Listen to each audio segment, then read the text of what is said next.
Hello students, welcome to our new session. एक बार फिर से आपका नई क्लास में स्वागत है।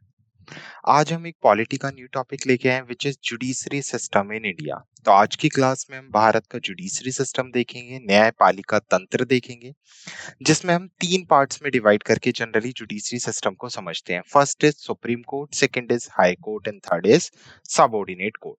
तो इंडिया में जुडिशरी की हायरार्की, अगर मैं लोअर लेवल पे बात करूं तो जो डिस्ट्रिक्ट लेवल पे होते हैं वो सबऑर्डिनेट कोर्ट्स होते हैं, देन स्टेट लेवल पे हाई कोर्ट्स होते हैं, देन सेंटर लेवल पर सुप्रीम कोर्ट होते हैं। तो तीन तरह के कोर्ट्स होंगे। उसके साथ साथ लोक अदालत जैसे टॉपिक्स भी हम आज के सेशन में कवर करेंगे। तो स्टार्ट करते हैं आज का टॉपिक, जिसमें हम सबसे पहले इंट्रोडक्शन देखेंगे, what is judiciary system in India. Then उसके बाद हम सबऑर्डिनेट कोर्ट लोअर हिरार्की से स्टार्ट करेंगे, then high court, supreme court और लास्ट में हम डिस्कस करेंगे लोक अदालत और इंपॉर्टेंट पॉइंट्स रिलेटेड टू लोक अदालत। Clear? So the image used in our site deck are for educational purpose only. We respect the intellectual property rights of the original creator and owner of these images. If you are the owner of any of the image used in this deck and have any concern or issue, please contact us at sathi@iitk.ac.in and we shall remove the images. हमारे site deck में इस्तेमाल की गई छवियां केवल शैक्षणिक उद्देश्य के लिए हैं। हम इन छवियों के मूल रचनाकारों और मालिकों के बौद्धिक संपदा अधिकारों का सम्मान करते हैं।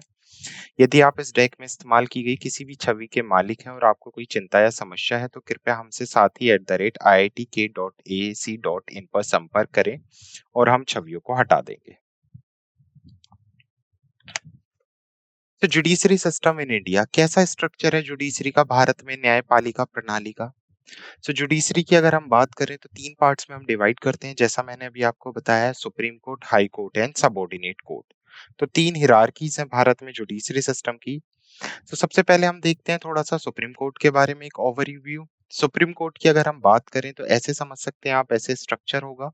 यहाँ पर कुछ जजेस बैठे होंगे और यहाँ पर एक हेड होगा जिसे क्या नाम दिया जाएगा, चीफ जस्टिस ऑफ इंडिया। तो एट प्रेजेंट सुप्रीम कोर्ट में 34 जजेस की एक टीम है जिनको प्रेसिडेंट के थ्रू अपॉइंट किया जाता है, including chief justice of India. तो अभी ओवरव्यू पढ़ रहे हैं, पर्टिकुलर एक एक हिरार्की, एक एक स्ट्रक्चर को हम अच्छे से समझेंगे। Second, power and function. Supreme court के पास ओरिजिनल जुरिडिक्शन है। ओरिजिनल जुरिडिक्शन का मतलब है अगर दो स्टेट या स्टेट और सेंटर के बीच में कोई डिस्प्यूट्स होता है तो उसे सुनवाई करने का काम कौन करेगा, सुप्रीम कोर्ट करेगा। तो मूल अधिकार क्षेत्र है जिसमें दो राज्य और केंद्र सरकार के बीच के विवादों को सुलझाने का काम करता है। उसके साथ साथ एप्लेट जुरिडिक्शन है। एप्लेट का आप याद रख सकते हो अपील से, मतलब अगर लोअर कोर्ट यानी हाई कोर्ट और सबऑर्डिनेट कोर्ट में कोई डिसीजन गया है, आप उसके डिसीजन से सेटिस्फाई नहीं है तो आप कहां पर अपील कर सकते हैं, सुप्रीम कोर्ट में अपील कर सकते हैं। उसके साथ साथ सुप्रीम कोर्ट के पास एडवाइजरी जुरिडिक्शन है जिसे सलाहकार क्षेत्राधिकार कहते हैं। एडवाइजरी का मतलब है एडवाइस से, सलाहकार का मतलब क्या हो गया, सलाह। तो अगर प्रेसिडेंट चाहे तो कोई भी लीगल एडवाइस, कानूनी मामले और सार्वजनिक मामलों से रिलेटेड प्रेसिडेंट सुप्रीम कोर्ट से सलाह ले सकते हैं, या मैं बोलूं कि सुप्रीम कोर्ट प्रेसिडेंट के मांगने पर उन्हें कोई लीगल एडवाइस दे सकता है। तो this is known as advisory jurisdiction. Hierarchy में जब हम आगे बढ़ेंगे तो सुप्रीम कोर्ट से लोअर लेवल पर आएगा हाई कोर्ट। हाई कोर्ट की अगर मैं बात करूं, कंपोजिशन हर स्टेट में जो हाई कोर्ट्स हैं उनके जो जजेस हैं उनके नंबर्स अलग हैं। वो डिपेंड करता है वहां की पॉपुलेशंस पर, जैसी पॉपुलेशन ऐसे ही वहां पर जजेस के नंबर्स होंगे। पावर एंड फंक्शन की बात करें तो ये स्टेट का हाईएस्ट कोर्ट होता है। इसके पास भी अपील जुरिडिक्शन होता है, मींस जो सबऑर्डिनेट कोर्ट और जो ट्रिब्यूनल सेट किए गए हैं सरकार के थ्रू, उनसे रिलेटेड अगर कोई भी डिसीजन से कोई पर्सन सेटिस्फाई नहीं है तो उसे कहां पर बेसिकली ट्रांसफर किया जा सकता है, कहां पर अपील की जा सकती है, हाई कोर्ट में। और ये जो छोटे कोर्ट्स हैं उनका सुपरिंटेंडेंट होता है और जो ट्रिब्यूनल फंक्शंस होते हैं उसके लिए डील करता है। Third court is subordinate court, जिसे हम जनरली डिस्ट्रिक्ट कोर्ट के नाम से भी जानते हैं। डिस्ट्रिक्ट कोर्ट से कहना सही नहीं होगा क्योंकि सबऑर्डिनेट कोर्ट के पार्ट्स होते हैं डिस्ट्रिक्ट एंड सेशन कोर्ट। तो हम सबऑर्डिनेट कोर्ट समझेंगे जो डिस्ट्रिक्ट लेवल पे काम करते हैं, जिसके दो पार्ट्स मेजरली होते हैं, district and session court. District court का काम होता है administrative justice in district and are present over by a district जज। और सेशन कोर्ट का काम होता है क्रिमिनल केसेस से रिलेटेड डील करना, basically preside over by a session जज। और कुछ अदर लोअर कोर्ट्स होते हैं जिसे judicial magistrate for first class, civil जज court, handling civil and criminal case के लिए जाना जाता है। क्लियर? तो भारत में 3 टियर जुडिशियल स्ट्रक्चर है जो जुडिशरी की बैकबोन है, न्यायिक ढांचे की एक रीढ़ है। अलग अलग लेवल पर अलग अलग स्ट्रक्चर आपको देखने को मिलेगा। तो ये 3 टियर ही पढ़ना है हमें, और हम नीचे से स्टार्ट करेंगे, सबऑर्डिनेट कोर्ट से स्टार्ट करेंगे, देन हाई कोर्ट पढ़ेंगे and then subordinate supreme court पढ़ेंगे। तो स्टार्ट करेंगे हम कहां से आज? सबऑर्डिनेट कोर्ट से। तो आज हमारा पहला टॉपिक होगा subordinate, then high court, then supreme court, और लास्ट में हम डिस्कस करेंगे लोक अदालत। क्लियर? तो चलो सबऑर्डिनेट कोर्ट समझते हैं। सबऑर्डिनेट कोर्ट डिस्ट्रिक्ट लेवल पे काम करते हैं जिनकी अलग अलग ब्रांचेस होती हैं। सबसे पहले कॉन्स्टिट्यूशन का आर्टिकल देख लेते हैं। कॉन्स्टिट्यूशन के पार्ट 6 के अंदर आर्टिकल 233 से 237 एक्सप्लेन किया गया है सबऑर्डिनेट कोर्ट्स के बारे में। क्लियर? तो सबऑर्डिनेट कोर्ट किस आर्टिकल में बयान किए गए हैं? तो आपको आर्टिकल याद रखना है, 233 से 237 तक भारत में बेसिकली सबऑर्डिनेट कोर्ट के बारे में जानकारी मिलती है। तो सिंपली सबसे पहली चीज आपको याद रखनी है, part and article 4 related to subordinate courts. Next, subordinate court में जजेस होते हैं। जजेस डिपेंड करते हैं उस डिस्ट्रिक्ट के अकॉर्डिंग किस तरह का वो कोर्ट है। तो ये जो जजेस हैं, the appointment, posting and promotion of district जज in a state are made by the governor of that state consulting with the high court chief justice. तो अगर किसी भी जज को अपॉइंट करना है, किसी भी जज की पोस्टिंग करनी है, किसी भी जज का प्रमोशन करना है, तो उस जज के अपॉइंटमेंट के लिए रिस्पॉन्सिबल होगा गवर्नर ऑफ दैट स्टेट। उस जज की पोस्टिंग के लिए रिस्पॉन्सिबल होगा गवर्नर ऑफ दैट स्टेट। तो गवर्नर अपॉइंट करते हैं, बट गवर्नर किससे कंसल्ट करते हैं? हाई कोर्ट के सीनियर जज से।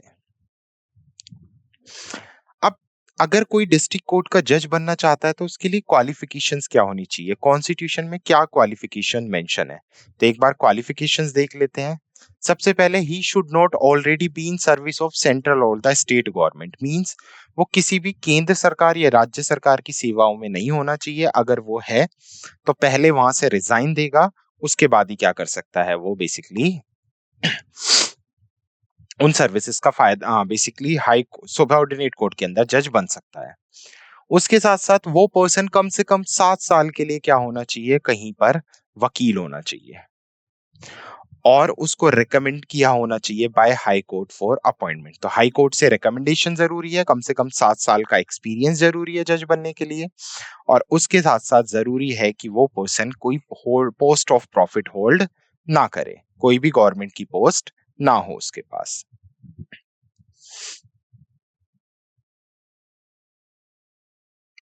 Done.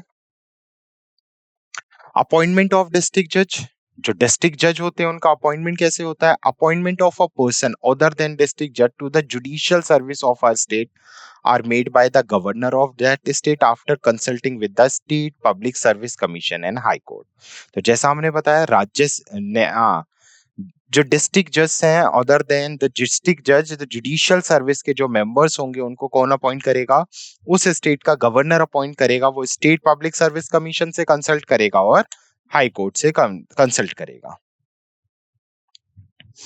Control over judiciary in India, supreme court, high court and subordinate court. एक बार देख लेते हैं कि कैसे कंट्रोल होता है। The control over district courts and other judiciary in India, supreme court, high court, subordinate court including the posting, promotion and leave of person belonging to the judicial service of a state, and if any was is holding any post inferior to the post of district judge is vested in the high court। मतलब जिले में जो जिला न्यायालय है और अन्य न्यायपालिक पर नियंत्रण होता है, उसमें राज्य की न्यायिक सेवाएं से संबंधित और जिला न्यायाधीश के पद से निम्न कोई पद धारण करने वाले व्यक्ति को पोस्टिंग, पदोन्नति और छुट्टी शामिल है, वह उच्च न्यायालय में, हाई कोर्ट में निहित है। मींस ये सारे डिसीजंस कहां से लिए जाएंगे? हाई कोर्ट के थ्रू लिए जाएंगे। डन। इंटरप्रिटेशन, अगर हम इंटरप्रिटेशन व्याख्या की बात करें, द एक्सप्रेस डिस्ट्रिक्ट जज इंक्लूड जज of a city civil court. District जज का मतलब क्या होगा? कोई भी न्यायाधीश जो शहर के सिविल न्याय का न्यायाधीश है। एडिशनल डिस्ट्रिक्ट जज, जॉइंट डिस्ट्रिक्ट जज, असिस्टेंट डिस्ट्रिक्ट जज, चीफ जज of small courts, court chief presidential magistrate, additional chief presidential magistrate, session जज, एडिशनल जज एंड सेशन जज एंड असिस्टेंट सेशन जज ऑल्सो। तो इसके अलावा ये सब भी शामिल है किसमें, न्यायाधीश में। तो ये जो सारे जजेस हैं ये किसके अंदर पाए जाते हैं, ये सबऑर्डिनेट कोर्ट की अलग अलग ब्रांचेस के अंदर पाए जाते हैं। तो आपसे चाहे वो स्मॉल कोर्ट, कोर्स कोर्ट पूछ ले, चीफ प्रेसिडेंशियल मजिस्ट्रेट पूछ ले, ये सब जजेस होंगे, हेड होंगे सबऑर्डिनेट कोर्ट जुडिशरी सिस्टम के सेंटर के अंदर। नेक्स्ट है जुडिशियल सर्विसेज का मतलब क्या है। जुडिशियल सर्विसेज का मतलब है ऐसी सर्विसेज जिसके अंदर क्या है, exclusively of a person intend to fill the post of district जज एंड अदर सिविल जज post inferior to the post of district जज। तो न्यायिक सेवा से तात्पर्य है ऐसी सेवाएं जिसमें केवल जिला न्यायाधीश और अन्य पद के लिए नियुक्ति व्यक्ति ही शामिल हो। क्लियर। नेक्स्ट है application of the above provision to the certain magistrate. The governor may direct have the power above mentioned provision related to the person in state judicial service would apply to any class or class of magistrate in the state। तो simple सी term में चाहे मैं बात कर लूं small court की, चाहे मैं बात कर लूं मुंसिफ कोर्ट की, चाहे मैं बात कर लूं judicial magistrate for first class की, judicial magistrate for second class की, तो इन सब के लिए कौन रिस्पॉन्सिबल होगा, गवर्नर ही रिस्पॉन्सिबल होगा डायरेक्टली अपॉइंटमेंट के लिए। एक बार थोड़ा सा स्ट्रक्चर देख लो आप। सबसे पहले अगर मैं बात करूं तो सिविल कोर्ट आता है और सेकंड आता है हमारा क्रिमिनल कोर्ट। तो दो पार्ट्स में हम बांटते हैं सिविल कोर्ट। सबऑर्डिनेट कोर्ट के अंदर दो पार्ट्स में हमने बांट दिया, एक सिविल कोर्ट को और एक क्रिमिनल कोर्ट को। सिविल कोर्ट वो कोर्ट होता है जहां पर online transaction and land fraud से रिलेटेड मैटर्स डील किए जाते हैं। क्रिमिनल साइड आप देख सकते हैं, क्रिमिनल कोर्ट वो कोर्ट होगा जहां पर जनरली क्राइम से रिलेटेड मैटर्स डील किए जाएंगे। अब फर्दर इनकी ब्रांचेस होती हैं, जैसे सिविल कोर्ट की सबऑर्डिनेट जज कोर्ट, मुंसिफ कोर्ट होती है, क्रिमिनल कोर्ट की magistrate court for first class, magistrate court for second class, और नीचे होता है स्मॉल कोर्ट। तो ये क्या है, एक पूरी हिरार्की है। सबऑर्डिनेट कोर्ट के अंदर भी हिरार्की है, पहले तीन पार्ट्स में बांट दिया, अभी तो हम दो डिस्कस कर रहे हैं, सिविल साइड और क्रिमिनल साइड। तीन होती है, एक तीसरा होता है द बोर्ड ऑफ रिवेन्यू, जो रिवेन्यू मैटर से डील करता है, जिसके अंदर तहसीलदार और कलेक्टर्स आते हैं। तो सिविल कोर्ट वो कोर्ट जो ऑनलाइन ट्रांजैक्शन, लैंड प्रॉपर्टी यानी सिविल मैटर से रिलेटेड डील करेगा। क्रिमिनल कोर्ट जो किससे रिलेटेड डील करेगा, क्राइम से रिलेटेड अगर कुछ भी इशू होता है तो क्रिमिनल कोर्ट डील करता है जनरली डिस्ट्रिक्ट लेवल पे। इनकी भी फर्दर ब्रांचेस हैं जिसमें केस डिवाइडेड होते हैं, जैसे सिविल साइड की सबऑर्डिनेट जज कोर्ट होता है, मुंसिफ कोर्ट होता है, इसमें लोवेस्ट सेम। ऐसी क्रिमिनल का भी चीफ जुडिशियल मजिस्ट्रेट कोर्ट होता है और judicial magistrate court for second class होता है। उसके अलावा हम सबको पता है जो डिस्ट्रिक्ट जज होंगे वही हाईएस्ट जुडिशियल अथॉरिटी होगी डिस्ट्रिक्ट के अंदर। तो जिला न्यायाधीश जिले का सर्वोच्च न्यायिक प्राधिकारी होता है। He possess original and appellate jurisdiction in both civil as criminal matters। तो डिस्ट्रिक्ट जज के पास ही क्या होता है, सिविल और क्रिमिनल मैटर से रिलेटेड एप्लेट जुरिडिक्शन होता है। तो डिस्ट्रिक्ट जज ही क्या कहलाता है, सेशन जज कहलाता है, सत्र न्यायाधीश कहलाता है। तो ये पॉइंट आपको याद रखना है कि डिस्ट्रिक्ट जज ही क्या कहलाएगा, सेशन जज कहलाएगा या सत्र न्यायाधीश कहलाएगा।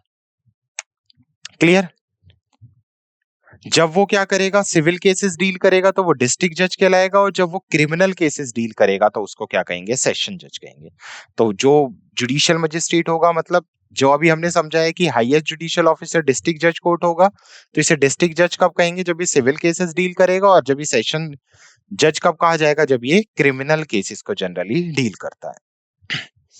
अब जैसे हमने पढ़ा था कि सबऑर्डिनेट कोर्ट्स के लिए कुछ इंपॉर्टेंट आर्टिकल्स हैं।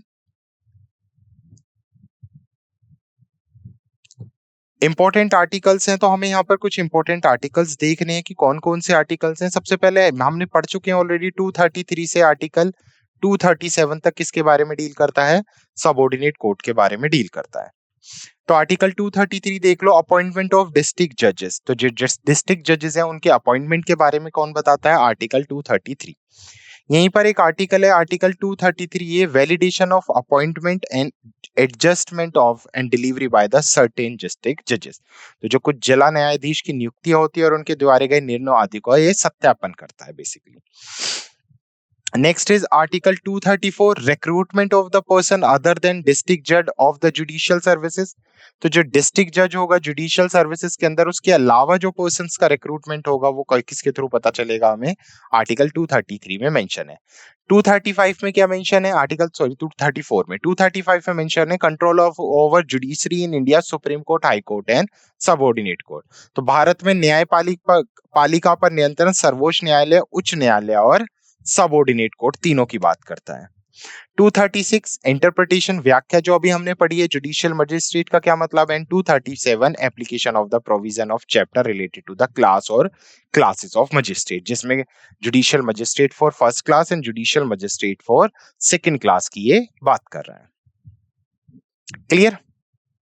नेक्स्ट कुछ और आर्टिकल्स हैं जो हमें समझने हैं, जैसे आर्टिकल 39A, हमने डीपीएसपी में ऑलरेडी आर्टिकल 39A पढ़ा है, जिसके अंदर फ्री लीगल एड्स की बात करता है for poor and weaker section. Legal aid का मतलब क्या हो गया, कानूनी सलाह। अब जैसे बहुत से गरीब लोग होते हैं जिनको कानूनी केस लड़ना है बट उनके पास इतने पैसे नहीं है कि वो वकील कर सके, तो आर्टिकल 39A स्टेट को रिस्पॉन्सिबिलिटी देता है कि ये स्टेट का जिम्मेदारी है कि वो फ्री लीगल एड प्रोवाइड करे पुअर एंड वीकर सेक्शंस को। क्लियर, ठीक है। उसके अलावा 1987 में गवर्नमेंट ने एक लीगल सर्विस अथॉरिटाइज एक्ट भी पास किया था, जो पार्लियामेंट से पास हुआ था, जिसका मेजरली पर्पस क्या था, जो गरीब लोग हैं उनको free and competent legal service provide की जाए, जो 9 नवंबर 1995 से क्या हुआ था, लागू हुआ था। तो गवर्नमेंट के थ्रू काफी सारे एक्ट्स बनाए गए हैं, जिसके अलावा एक नेल्सा एक्ट है, the national legal authority act has been constituted under legal service authorised act 1987। तो इस 1987 के अंदर ही नालसा को एस्टेब्लिश किया गया था, जिसका काम था monitor and evaluate implementation of legal aid plans. तो जितने भी लीगल एड प्लान्स हैं उनको क्या करना, मॉनिटर करना, इवेल्युएट करना और उनको भारत के अंदर इंप्लीमेंट करना, ताकि कोई भी गरीब वर्ग या कोई कमजोर वर्ग का पर्सन बेसिकली लीगल सर्विसेज से या लीगल नॉलेज से वंचित ना रहे। तो एक बार देख लेते हैं क्या काम था नालसा का। टू प्रोवाइड फ्री है competent legal service to the eligible person, जो बेसिकली लायक पर्सन है उनको क्या प्रोवाइड की जा सके, लीगल सर्विस प्रोवाइड की जा सके। उसके साथ साथ लोक अदालतों को इस्टेब्लिश करना, ताकि जो डिस्प्यूट्स हैं उनका सेटलमेंट कोर्ट में ना जाए, कहां पर हो जाए, लोक अदालत में हो जाए। उसके साथ साथ ऐसे कैंपेन्स लागू करना रूरल एरिया में, ताकि लोग लीगल अवेयरनेस से अवेयर हों बेसिकली, या लीगली अवेयर हों और उन्हें फ्री लीगल सर्विस मिल सके। फ्री लीगल सर्विस में मतलब payment of court fees, processing fees and all other charges payable or incurable in connection with any legal processing। तो जितनी भी ये फीस वगैरह है, जो गरीब वंचित लोग होंगे वो किस वजह से कोर्ट में वकील नहीं कर पाते हैं, क्योंकि पेमेंट क्या होती है, बहुत ज्यादा हाई होती है। तो इसका मेन पर्पस यही था कि लोगों को फीस, जो ज्यादा से ज्यादा फीस लग रही है उसको या तो क्या किया जाए, कम किया जाए या खत्म किया जाए। Providing service of lawyers in legal proceedings, तो कानूनी कार्रवाई में वकीलों की सेवा उपलब्ध कराई जाए। उसके साथ साथ obtaining and supply of certified copies of orders and other documents in legal processing, जो कानूनी कार्रवाई में जो आदेश है और अन्य दस्तावेज है उनकी प्रमाणित प्रतियां प्राप्त करना और आपूर्ति करना भी one of the major reason था। Preparation of appeal paper book including printing and translation of document in legal processing, तो जो कानूनी कार्रवाई है उसमें दस्तावेजों की छपाई और अनुवाद सहित अपील पेपर बुक तैयार करना, ये भी एक मेजर वर्क था किसका, नालसा का। अब कौन कौन पर्सन एलिजिबल है बेसिकली फ्री लीगल सर्विसेज के लिए इंडिया के अंदर, तो सबसे पहले व्यूमेन्स एंड चिल्ड्रंस। तो जो फ्री लीगल सर्विसेज हैं वो किस किस को दी जानी चाहिए, महिला और बच्चों को दी जानी चाहिए। Member of SC and ST, SC और एसटी के सदस्यों को दी जानी चाहिए। जो इंडस्ट्रियल वर्कमैन है, जो औद्योगिक कामगार है, उनको ये सर्विस प्रोवाइड की जानी चाहिए। जो mass disaster, violence, flood, drought, earthquake, industrial disaster के विक्टिम्स हैं, उनको क्या होना चाहिए, फ्री में ये सर्विसेज प्रोवाइड की जानी चाहिए। नेक्स्ट, डिसेबल पर्सन्स को फ्री में लीगल एड्स प्रोवाइड की जानी चाहिए। जो पर्सन कस्टडी में है, हिरासत में है, उसके लिए क्या नाम है, बेसिकली लीगल सर्विसेज प्रोवाइड की जानी चाहिए। और जिनकी वार्षिक आय 1 लाख से ज्यादा नहीं है बेसिकली, और अगर हम बात करें supreme court legal service committee ने जो लिमिटेशन रखी है वो 1,25,000 रखी है। तो जिनकी 1 लाख या 1,25,000 से कम वार्षिक आय है, तो ऐसे पर्सन्स को भी फ्री में लीगल एड्स प्रोवाइड की जानी चाहिए। और जो पर्सन ह्यूमन ट्रैफिकिंग के, मानव तस्करी के, और जो बेगर है, मतलब बेगर का मतलब जो जबरदस्ती जिनसे पैसा मंगवाया जा रहा है, तो ऐसे लोगों को भी क्या करना चाहिए, फ्री लीगल एड्स प्रोवाइड की जानी चाहिए। क्लियर? ओके। सो ये हमने समझा सबऑर्डिनेट कोर्ट और उसके साथ साथ फ्री लीगल एड्स, जिसमें हमने नेल्सा एक्ट को समझा कि नेल्सा एक्ट का बेसिकली पर्पस क्या है।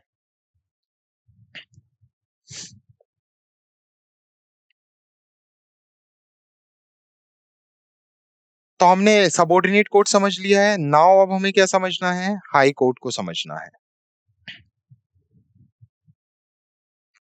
हाई कोर्ट की अगर मैं बात करूं तो हाई कोर्ट को एक्सप्लेन किया गया है आर्टिकल 214 से 224 के अंदर। तो कॉन्स्टिट्यूशन के आर्टिकल 214 से 224 के बीच में एक्सप्लेन किया गया है हाई कोर्ट को।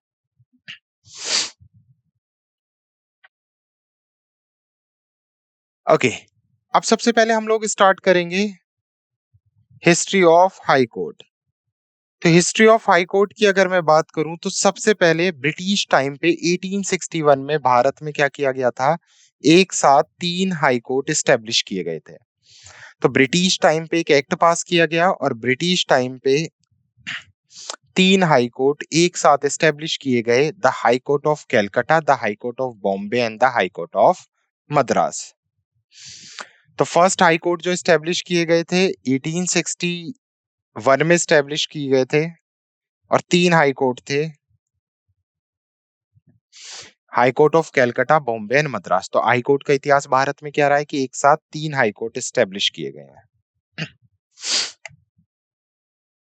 उसके साथ साथ धीरे धीरे भारत में बहुत सारे हाई कोर्ट एस्टेब्लिश किए गए बेसिकली। तो हाई कोर्ट का, अच्छा, हाई कोर्ट से आपको एक एक्ट भी याद रखना है अगर मैं हाई कोर्ट की बात करूं। देखो क्या था हाई कोर्ट, आर्टिकल 214 से एक्सप्लेन किया गया है। जैसा हमने देखा है ना, यहाँ पर आर्टिकल 214 से 224 तक हाई कोर्ट एक्सप्लेन किया गया है। तो आर्टिकल 214 कहता है कि there must be one high court for each state. हर स्टेट के लिए क्या होना जरूरी है, एक हाई कोर्ट होना जरूरी है। बट होता क्या है, आप सबको पता है अभी भारत में टोटल 25 हाई कोर्ट हैं। तो या तो हम कॉन्स्टिट्यूशन के अकॉर्डिंग नहीं चल रहे हैं या फिर इस लाइन में चेंज किया गया होगा। तो मैंने आपको अमेंडमेंट में बताया था कि 7th कॉन्स्टिट्यूशनल अमेंडमेंट में पार्लियामेंट गोट पावर, पार्लियामेंट के पास पावर चली गई कि वो एक हाई कोर्ट को दो या दो से ज्यादा स्टेट्स के लिए अलाउ कर सकती है। तो आपको याद रखना है, कॉन्स्टिट्यूशन में क्लियर मेंशन था कि there must be a one high court for each state. But आगे चल के क्या हुआ, इसमें एक चेंज किया गया। कौन सा चेंज किया गया, 7th अमेंडमेंट, जिसके तहत पार्लियामेंट में पावर पहुंच गई कि वो एक हाई कोर्ट को एक या एक से ज्यादा स्टेट्स के लिए अलाउ कर सकती है। सो अब हाई कोर्ट का अगर मैं स्ट्रक्चर की बात करूं तो आप देख सकते हैं कुछ ऐसे स्ट्रक्चर होता है। यहां पर बैठे होते हैं कुछ जजेस, और यहाँ पर होता है एक जज जिसे बोलते हैं चीफ जस्टिस। क्योंकि हर स्टेट की पॉपुलेशन अलग होती है, तो हर स्टेट में हाई कोर्ट्स के नंबर्स ऑफ जजेस क्या होंगे, डिफरेंट होंगे। तो ये भी आपको याद रखना है। तो सबसे पहले हम स्टार्ट करेंगे क्वालिफिकेशन फॉर हाई कोर्ट जजेस। हाई कोर्ट के जजेस की क्वालिफिकेशन क्या होगी। हाई कोर्ट के जजेस की क्वालिफिकेशन एक्सप्लेन की गई है आर्टिकल 217 के क्लोज 2 के अंदर। तो article 217 close 2 of Indian constitution generally does explain the qualification of high court जजेस। तो सबसे पहली क्वालिफिकेशन है he must be a citizen of India. ये क्या होना जरूरी है, भारत का नागरिक होना जरूरी है। उसके साथ साथ must have been an advocate of high court for 2 और more than high court for at least 10 years। या फिर क्या होगा, ये पर्सन सिटीजन्स के साथ साथ किसी एक हाई कोर्ट में या एक से ज्यादा हाई कोर्ट में कम से कम 10 साल के लिए क्या होना जरूरी है, जज होना जरूरी है। या फिर राष्ट्रपति की नजरों में एक जुरिस्ट होना चाहिए जो इसके पास क्वालिटी होनी चाहिए, या एक डिस्टिंग्विश्ड लीगल प्रैक्टिशनर होना चाहिए। तो अगर प्रेसिडेंट की नजरों में कोई एक लायक पर्सन भी है तो भी उसे क्या बनाया जा सकता है, हाई कोर्ट का जज बनाया जा सकता है। तो क्या क्या क्वालिफिकेशन हो गई, 217 क्लोज 2 एक्सप्लेन करता है क्वालिफिकेशन ऑफ हाई कोर्ट। या तो कोई इंडियन सिटीजन होना पहले मस्ट है, उसके साथ साथ 10 साल तक किसी भी हाई कोर्ट में एडवोकेट रहा हो, और थर्ड क्या है, ये राष्ट्रपति की नजरों में एक लायक पर्सन हो।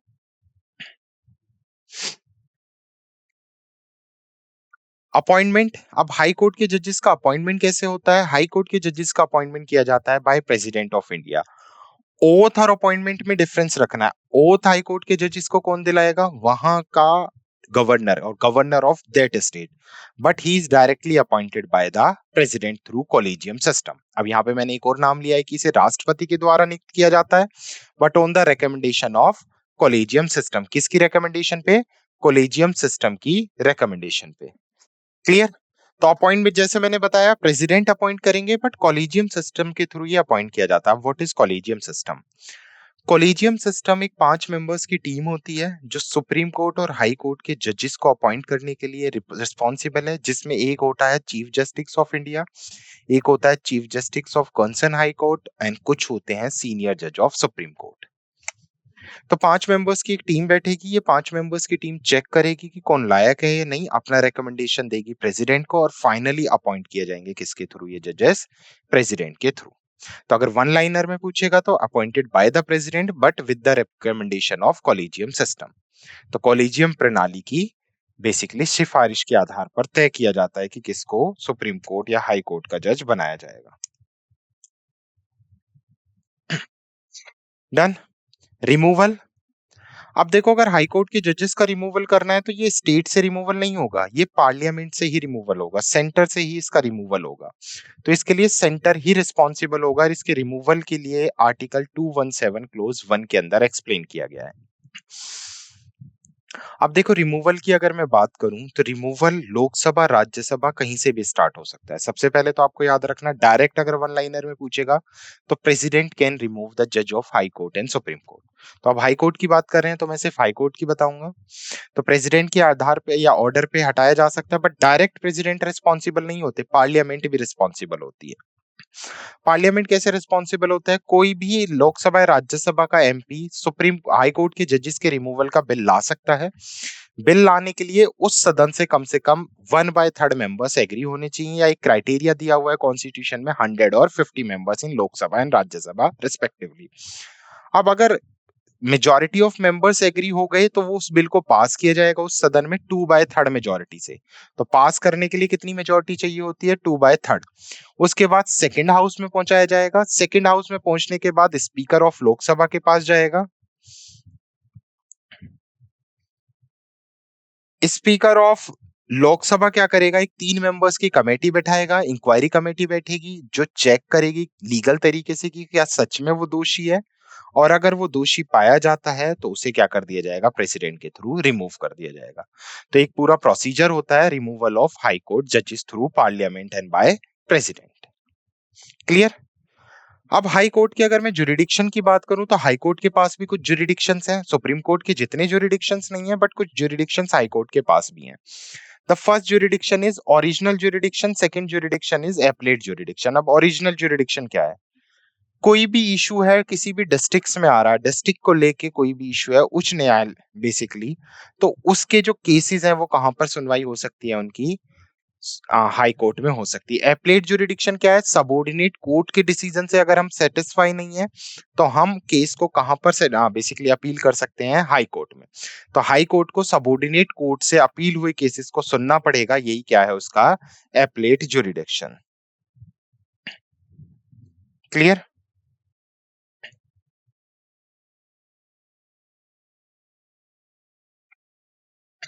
नेक्स्ट है सुपरवाइजरी जुरिडिक्शन। सुपरवाइजरी जुरिडिक्शन के अंदर है कि लोअर कोर्ट को कंट्रोल कर सकता है, उसके साथ साथ रिट जुरिडिक्शन भी है। हम लोगों ने पढ़ा है आर्टिकल 226 का इस्तेमाल करके हाई कोर्ट भी 5 तरह की रिट्स जारी कर सकता है, जिसमें habeas corpus, mandamus, certiorari, prohibition and quo warranto है। Clear? Next is oath, tenure and resignation of high court जजेस। अगर मैं ओथ की बात करूं तो ओथ कौन दिलाता है? Governor of that state, but appoint किसके थ्रू किए जाते हैं? President of India. इनका जो टेन्योर होगा ये होल्ड कर सकते हैं post up to the 62 years. तो 62 साल की एज तक ये पद पर बने रहेंगे।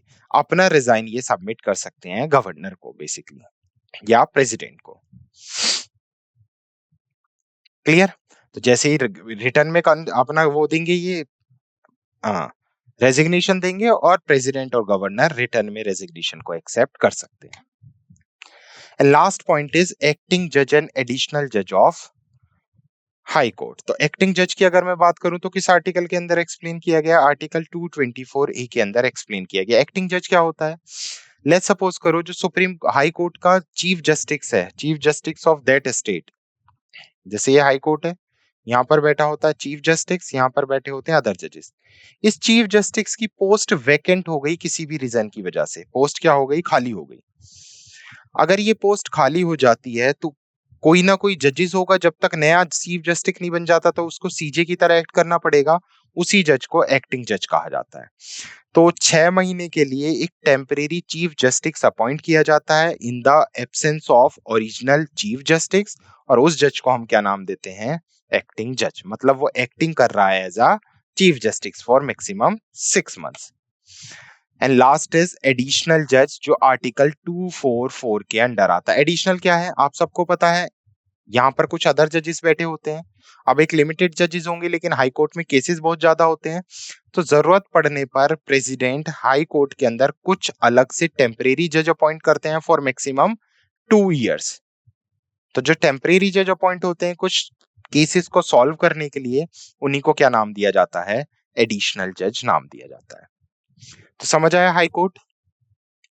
क्या क्या समझा है हमने हाई कोर्ट में? हाई कोर्ट का ओरिजिन कहां से हुआ? सबसे पहले 1861 में 3 हाई कोर्ट एस्टेब्लिश हुए।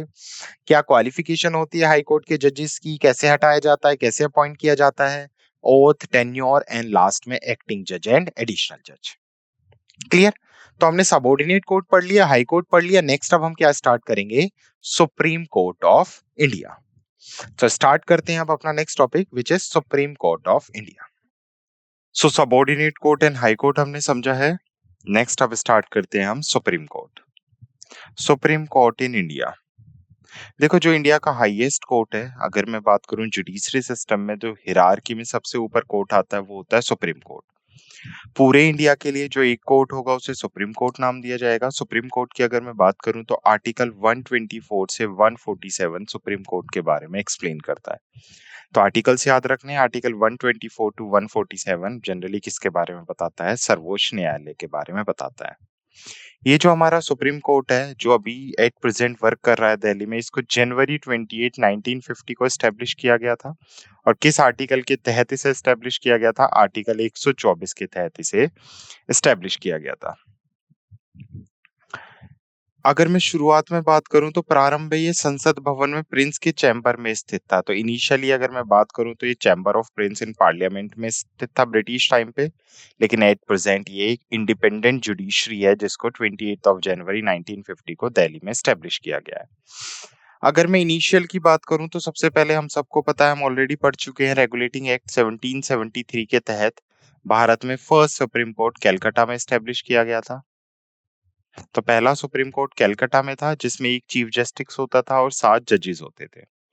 तो initially evolve over the year with changing jurisdiction and power and notable case and judgement shaping Indian, basically जो भारतीय न्याय शास्त्र को आकार देने वाला उल्लेख्य मामले और उनका निर्णय लेता है। तो सुप्रीम कोर्ट की अगर हम बात करें तो जजेस के लिए क्वालिफिकेशन क्या होती है? जैसे हमने हाई कोर्ट के जजेस की क्वालिफिकेशन पढ़ी है, ऐसी हम किसकी क्वालिफिकेशन पढ़ेंगे? सुप्रीम कोर्ट के जजेस की क्वालिफिकेशन पढ़ेंगे। तो क्वालिफिकेशन की अगर मैं बात करूं तो कोई भी पर्सन सबसे पहले must be a citizen of India. Bharat का क्या होना जरूरी है? नागरिक होना जरूरी है। तो अगर आपको सुप्रीम कोर्ट का जज बनना है तो उसके लिए आपको इंडियन सिटीजन होना पड़ेगा। उसके बाद फर्स्ट आप भारतीय नागरिक होंगे, देन उसके बाद आप किसी एक हाई कोर्ट या एक से ज्यादा हाई कोर्ट के अंदर कम से कम 5 साल के लिए जज होंगे, या हाई कोर्ट के अंदर कम से कम 10 साल के लिए एडवोकेट होंगे। क्लियर? तो या तो आप किसी भी हाई कोर्ट में जज हों, कितने साल के लिए? 5 इयर्स के लिए, या आप किसी भी हाई कोर्ट में एडवोकेट हों फॉर एटलीस्ट 10 इयर्स। तो अंडर आर्टिकल 124 क्लोज 3, तो क्वालिफिकेशन आर्टिकल 124 के क्लोज 3 में एक्सप्लेन की गई है। उसके अलावा अगर कोई एक लीगल प्रैक्टिशनर है या फिर एक कोई लायक जज है प्रेसिडेंट की नजरों में, तो उसे भी क्या बनाया जा सकता है? सुप्रीम कोर्ट का जज बनाया जा सकता है। तो qualification of the supreme court is mention under article 124 clause 3। Next appoint, अगर मैं अपॉइंट की बात करूं तो जैसे अभी हमने पढ़ा था हाई कोर्ट के अंदर भी हाई कोर्ट के जजेस को प्रेसिडेंट अपॉइंट करते हैं, but on the recommendation of collegium system. तो हाई कोर्ट और सुप्रीम कोर्ट दोनों के जजेस का अपॉइंटमेंट सेम है, क्वालिफिकेशन डिफरेंट है बट अपॉइंटमेंट का प्रोसीजर सेम है। डायरेक्ट तो फाइनली तो अपॉइंट किए जाएंगे ये भी प्रेसिडेंट के थ्रू, लेकिन रिस्पॉन्सिबल बॉडी कौन सी होगी? Collegium system. कॉलेजियम सिस्टम वही 5 मेंबर्स की एक टीम होती है जिसके अंदर टोटल 5 जजेस होते हैं, जिसका काम होता है सुप्रीम कोर्ट और हाई कोर्ट के जजेस को अपॉइंट करना। तो पहले ये 5 मेंबर्स अपनी रिकमेंडेशन देंगे और इनकी रिकमेंडेशन के बेस पे फाइनली प्रेसिडेंट सुप्रीम कोर्ट के जजेस को अपॉइंट करते हैं। क्लियर?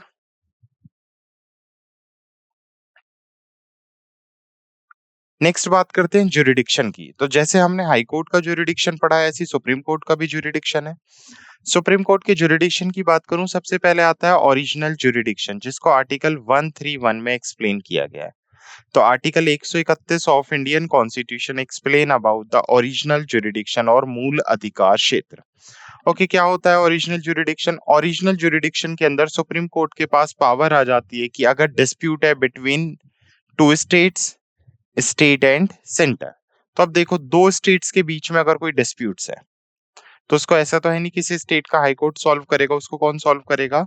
सुप्रीम कोर्ट सॉल्व करेगा। तो ओरिजिनल ज्यूरिडिक्शन के अंदर अगर गवर्नमेंट ऑफ इंडिया, तो सेंट्रल गवर्नमेंट और स्टेट के बीच में कोई डिस्प्यूट्स है, या सेंट्रल गवर्नमेंट और दो स्टेट्स के बीच में डिस्प्यूट्स है, या फिर दो स्टेट्स के बीच में आपस में डिस्प्यूट्स है, तो उसके केसेस की हियरिंग कौन करेगा? सुप्रीम कोर्ट ऑफ इंडिया करेगा under original jurisdiction.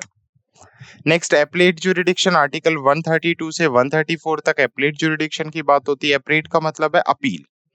Let's suppose करो लोअर कोर्ट ने यानी हाई कोर्ट या सबऑर्डिनेट कोर्ट ने कोई डिसीजन दिया और आप उसके डिसीजन से सेटिस्फाई नहीं है, तो आप कहां पर अपील कर सकते हैं? सुप्रीम कोर्ट और हाई कोर्ट में अपील कर सकते हैं अंडर एप्लेट ज्यूरिडिक्शन। तो ये भी लोअर कोर्ट की केसेस को सुन सकता है एप्लेट ज्यूरिडिक्शन के तहत।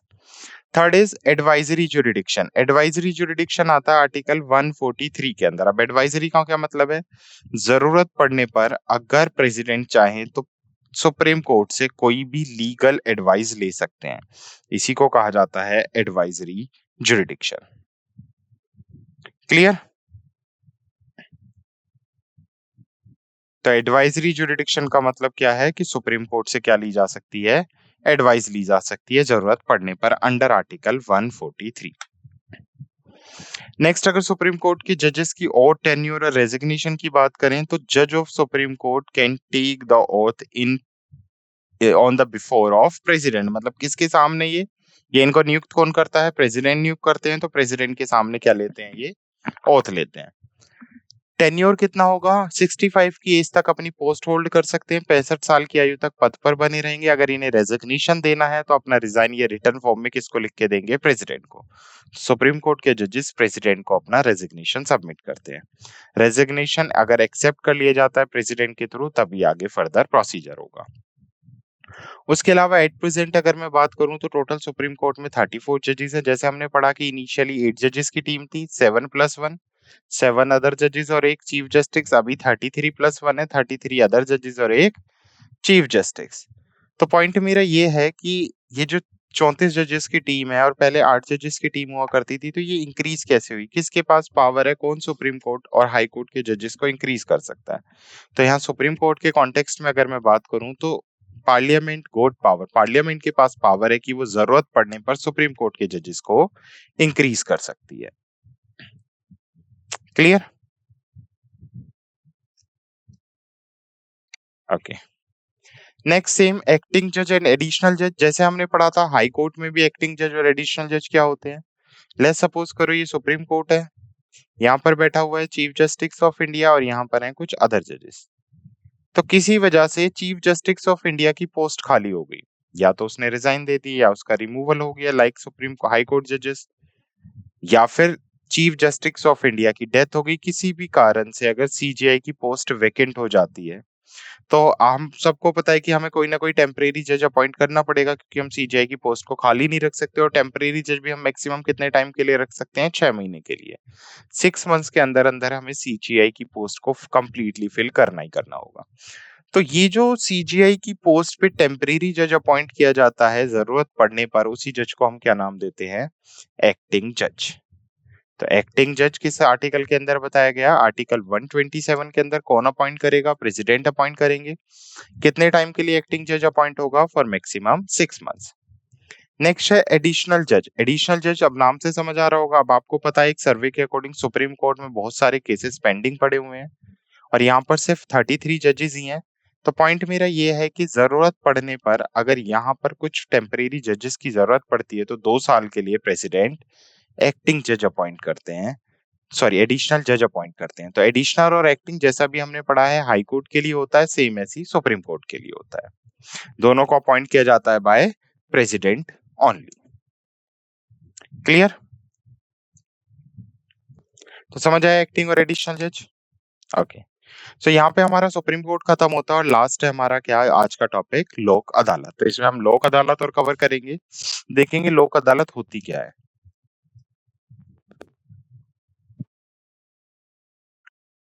लोक अदालत को आप ऐसे समझ सकते हैं, ये एक मीडिएटर की तरह काम करते हैं। कोई भी ऐसा केस या डिस्प्यूट जो बेसिकली प्री लिटिगेशन स्टेज में है, पूर्व चरण में अभी तक लाए नहीं गए हैं, ऐसी केसेस को निपटाने के लिए कॉम्प्रोमाइज के थ्रू और सेटलमेंट के थ्रू लोक अदालतों का या लोक अदालतों की नियुक्ति की गई है। तो लोक अदालत एक ऐसा मंच होता है जहां पे न्यायालय में लंबित मामले या कोई विवाद जो मुकदमे पूर्ण चरण मतलब अभी तक लाई नहीं गए हैं, उनका निपटारा किया जाता है या तो समझौते के थ्रू या कॉम्प्रोमाइज के थ्रू, या उन्हें सेटल किया जाता है। तो बेसिकली जो केस पेंडेंसी है, डिपेंडेंसी है हमारे सुप्रीम कोर्ट, हाई कोर्ट और लोअर कोर्ट्स में, उसको कम करने के लिए लोक अदालतें इस्टेब्लिश की गई है।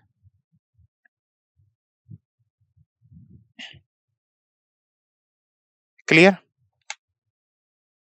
मीनिंग क्या है? अगर सुप्रीम कोर्ट के अकॉर्डिंग देखें तो लोक अदालत क्या है? Basically is Indian form of educating system privilege in Indian history. मतलब ये एक जो हमारा प्राचीन भारत में चलता था एक लीगल सिस्टम होता था, उस तरह का एक लीगल सिस्टम है, एक न्याय निर्णय प्रणाली होती है। क्लियर? लोक अदालत का मतलब होता है पीपल्स कोर्ट। लोक का मतलब जनता, अदालत मतलब कोर्ट्स। तो लोक अदालत में जनरली मतलब क्या होता है? लोक अदालत का मतलब क्या निकल के आया है? लोगों की अदालत। ये गांधीयन प्रिंसिपल पे स्टैब्लिश की गई है। This system is based on the Gandhian principle. It is one of the component of ADR, alternative dispute resolution system. अब व्हाट इज एडीआर? वैकल्पिक विधान समाधान, एडीआर। तो एडीआर होते हैं जो मीडिएटर्स होते हैं, अलग अलग तरह के डिस्प्यूट रेजोल्यूशन के लिए जो मीडिएटर्स बैठे बैठे होते हैं, उन्हीं को क्या कहा जाता है? एडीआर सिस्टम कहा जाता है। तो ये गांधीयन सिस्टम पे बेस्ड है और एक टाइप का क्या है? एडीआर है, ऑल्टरनेटिव डिस्प्यूट रेजोल्यूशन सिस्टम है। जैसे हम सबको पता है कि जो भारत के कोर्ट है वो ओवरबर्डन में with the blockage of cases and regular court are to decide the case involving a lengthy, expensive and tedious procedure. तो बहुत महंगा प्रोसीजर होता है, बहुत लंबा प्रोसीजर होता है और बहुत थकाऊ प्रोसीजर होता है केसेस का। तो इससे निपटाने के लिए अगर छोटे मोटे, जनरली क्या होता है हमारे कोर्ट्स में, जो अगर छोटे मोटे कोई छोटे छोटे सेटलमेंट्स है, पीटी केसेस है, उन्हें सुलझाने के लिए भी क्या लग जाते हैं? सालों लग जाते हैं। उन्हें निपटाने के लिए भी सालों लग जाते हैं। तो लोक अदालत को इसी समाधान को दूर या इसी का समाधान निकालने के लिए लोक अदालत को भारत में स्टेब्लिश किया गया था, ताकि इजीली, जल्दी और सस्ते तरीके से लोगों को क्या मिल सके? न्याय मिल सके। तो ये जो लोक अदालत है, इसमें ऐसा नहीं होता कि कोई जीत गया कोई हार गया। इसमें मेजरली पर्पस होता है इसका कि दोनों पार्टीज में सुलह कराई जाए। क्लियर? तो बेसिकली लोक अदालत का मेजरली अल्टरनेटिव मोड होता है डिस्प्यूट सेटलमेंट, ताकि डिस्प्यूट्स को क्या किया जा सके? सेटल किया जा सके। तो ये लोक अदालत की अगर हम बात करें तो ये another alternative in Indian judicial justice में बेसिकली एक और विकल्प है। यहाँ अगर कोई कॉमन मैन भी है, वो अपनी अनौपचारिक संस्थाओं तक न्याय प्रदान करने के लिए एक नई रणनीति है, जहां पर कोई कॉमन मैन भी अपने डिस्प्यूट्स को सेटल करा सकता है जो बेसिकली कोर्ट में पेंडिंग है या कोर्ट जिन तक नहीं पहुंच पाया है। तो यहाँ पर अगर हम सेटलमेंट की बात करें तो नेगोशिएशन के थ्रू सेटलमेंट किया जाता है, कॉन्सिलिएशन के थ्रू किया जाता है और adoptive, persuasive, common sense and human approach के थ्रू प्रॉब्लम्स और डिस्प्यूट्स को सॉल्व किया जाता है। यहाँ पर कोशिश की जाती है कि लोगों को या दोनों पार्टीज को आपस में बैठाया जा सके, सुलह कराया जा सके और जस्टिस प्रोवाइड किया जा सके।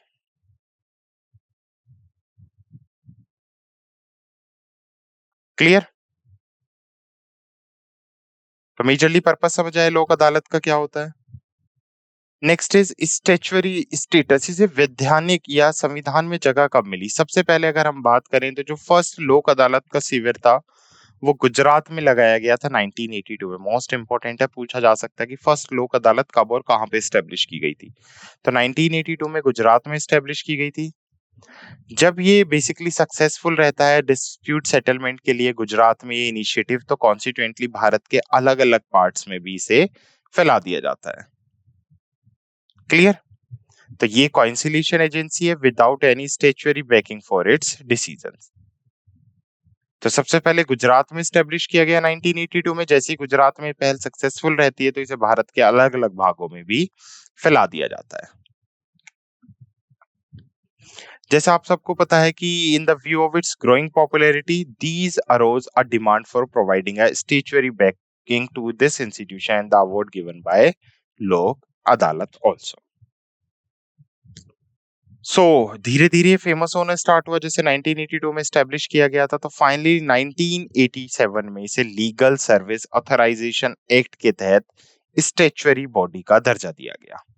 तो कब इसे फाइनली लीगल बॉडी का दर्जा दिया गया था, स्टैच्यूटरी बॉडी का दर्जा दिया गया था, तो 1987 में under legal service authority act. Clear? तो थोड़ा सा देख लेते हैं कि लीगल सर्विस अथॉरिटी एक्ट 1987 क्या क्या प्रोविजंस लेके आया था। सबसे पहले तो अगर लीगल सर्विस अथॉरिटी एक्ट की बात करें तो the state legal service authority और the district legal service authority और the supreme court legal service authority committee और the high court legal service committee और the taluk legal service committee में organise Lok Adalat. अब देखो क्या है कि या तो स्टेट लीगल सर्विस अथॉरिटी का ऑर्गेनाइज कर सकती है लोक अदालत, या डिस्ट्रिक्ट लीगल सर्विस अथॉरिटी, या सुप्रीम कोर्ट, हाई कोर्ट, या तालुक लेवल कोई सी भी लीगल सर्विस कमेटी हो वो क्या स्टैब्लिश कर सकती है, लोक अदालत स्टैब्लिश कर सकती है भारत के अंदर। Clear? As such interval and places and for existing such jurisdiction and for such areas as it think for. और किस किस के लिए कर सकती है, ऐसे क्षेत्रों के लिए कर सकती है जहां पर इसकी सच में जरूरत है। क्लियर? नेक्स्ट, every लोक अदालत for an area shall consist of such number of serving or retired judicial officer। तो जो लोक अदालत होगी उसमें क्या होगा, एक फिक्स नंबर के जुडिशियल रिटायर ऑफिसर्स होंगे। क्लियर? जनरली ये Lok Adalat consist of judicial officer and chairman and lower and social worker as members. तो जनरली अगर हम इसके स्ट्रक्चर की बात करें तो इसमें जुडिशियल ऑफिसर होता है जो बेसिकली एज अ चेयरमैन होता है, उसके अलावा लॉयर होता है, एडवोकेट होता है और कुछ सोशल वर्कर होते हैं, और ये मिलके क्या बनाते हैं, एक लोक अदालत बनाते हैं जो आगे चल के लोगों के डिस्प्यूट रेजोल्यूशन में हेल्प करती है। अब क्या क्या बेसिकली जुरिडिक्शन है लोक अदालत का। लोक अदालत को किसी विवाद में पक्षों के बीच समझौता या निपटारा करने और उन पर पहुंचाने का अधिकार होगा। इन रेस्पेक्ट ऑफ, कब कब ये काम कर सकती है, दो पार्टीज के बीच में डिस्प्यूट सॉल्व करा सकती है, any case pending before any court. या तो कोई क्या कर दिया गया, केस न्यायालय में लंबित कर दिया गया, या any matter which is falling with in the jurisdiction of any court and not board before the such court. या कोई ऐसा मामला होगा जो किसी न्यायालय के क्षेत्राधिकार में आता है बट अभी तक किसी न्यायालय के समक्ष नहीं आया है। सो ऐसी कंडीशन में जो लोक अदालत होगी ऐसे केसेस को डील कर सकती है, ना केवल डील कर सकती है, ऐसे पेंडिंग केसेस को बेसिकली डिस्प्यूट सॉल्व करने के लिए जो प्री लिटिगेशन स्टेज में है मदद कर सकती है। तो सिंपल टर्म में बोल सकते हैं हम कि ऐसे केसेस या तो लोग हाई कोर्ट्स या सुप्रीम कोर्ट या किसी भी कोर्ट में पेंडिंग है या फिर सरकार के कोर्ट्स के सामने नहीं आए हैं, तो उसके लिए लोक अदालत काम करेगी। अब किस किस फील्ड में ये काम कर सकती है, किस चीज से रिलेटेड लोक अदालत काम करेगी, किस चीज से रिलेटेड स्पेसिफिक केस होगा।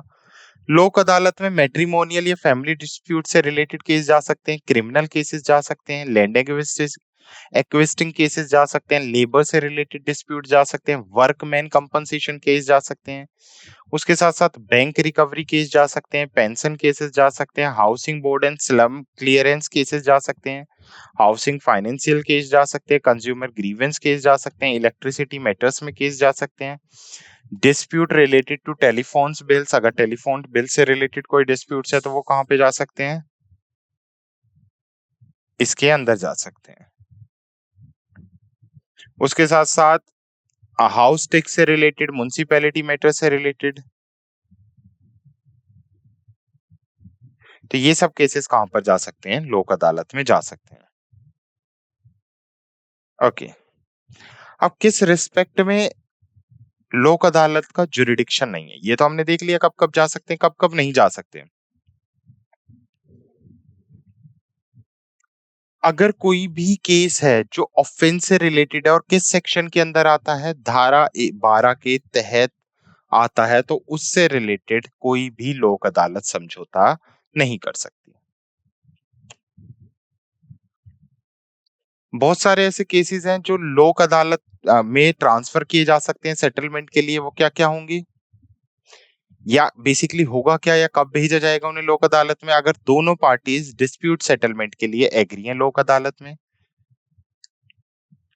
या फिर कोई एक पार्टी दोनों पार्टीज में से कोर्ट्स को रेफर मैसेज करे या कोर्ट को बेसिकली लेटर लिखे कि हमारे केस को रेफर किया जाए कहां पर, लोक अदालत में, या कोर्ट अगर सेटिस्फाई है कि ये जो मैटर है ये क्या नाम है लोक अदालत में जाया जा सकता है, तो ऐसे केसेस को डायरेक्टली कहां पर ट्रांसफर किया जाएगा, लोक अदालत में किया जाएगा।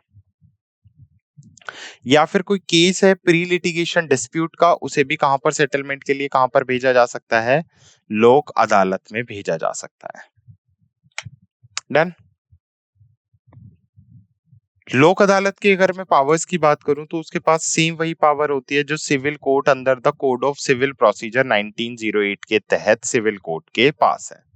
अब क्या क्या पावर्स होती हैं, या मामले में मुकदमा चलाने के लिए कौन कौन सी सुनवाई करती हैं, सबसे पहले तो किसी भी गवाह को बुलाना और उसे शपथ पर परीक्षण करते हुए उपस्थित करना, तो ये समन कर सकती है किसी भी बेसिकली विटनेस को और उससे ओथ ले सकती है।